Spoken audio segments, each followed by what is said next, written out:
Célébrer la journée nationale de la femme gabonaise, mais surtout participer au développement de cette partie de la population est tout l'intérêt de la tenue des Anto Winners Day, deuxième édition. Les Anto Winners Days, qui signifient les journées des femmes gagnantes, sont célébrées à l'occasion de la journée nationale de la femme qui a lieu tous les 17 avril.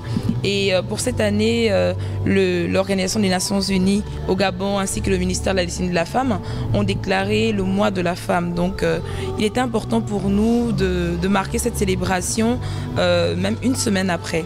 Alors pour une deuxième édition, nous sommes assez fiers, toute mon équipe et moi, pour la participation des invités et surtout avec les intervenants de qualité que nous avons cette année.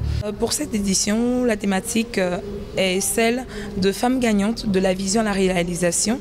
C'est de demander aux femmes de pouvoir s'outiller pour pouvoir parvenir à la réalisation et de devenir une femme gagnante. Donc nous avons plusieurs ateliers, un atelier en développement personnel, des questions sur la pauvreté.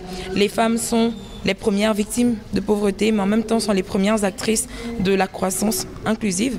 Et aussi, nous avons invité des exposants qui vont aider les femmes, les participants à s'outiller pour améliorer leurs projets, que ce soit des projets sur le plan entrepreneurial ou personnel. Nous avons des incubateurs qui sont là pour ça. Une deuxième édition placée sous le thème de la vision à la réalisation, dont l'objectif est d'outiller davantage les femmes afin de les rendre autonomes. Chaque fois qu'il y a une petite action, un petit geste qui peut être posé pour une communauté, je suis dedans. De formation, je suis consultante, donc mon cabinet apporte des services d'accompagnement des petites et moyennes entreprises au Gabon. Nous faisons dans la formation commerciale et je suis mentor notamment pour accompagner les jeunes entrepreneurs au Gabon. Tout ce qui concerne le développement de la femme, l'épanouissement de la femme gabonaise m'intéresse profondément. Le leadership est un mot qui est très à la mode. Vous allez avoir des mots comme excellence, c'est à la mode. Leadership, c'est à la mode. Résilience, c'est à la mode. Bénédiction, c'est à la mode. Tout ça, ce sont des mots qui sont tellement à la mode qu'on ne les valorise plus.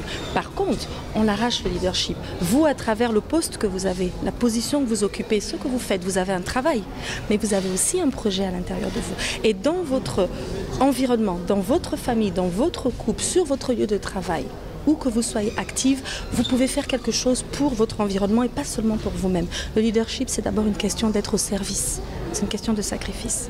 Donc, les femmes sont en train de le faire, oui, je le crois. Il faut qu'on soit beaucoup plus solidaire, beaucoup moins tourné sur soi-même et plus tourné vers les sœurs, vers le pays, vers nos enfants. À travers l'organisation de ces journées, Frédéric Eyon-Béyémé, présidente de la plateforme Anto Winners, souhaite accompagner les femmes dans leur autonomisation, mais surtout faire d'elles des gagnantes à tous les niveaux.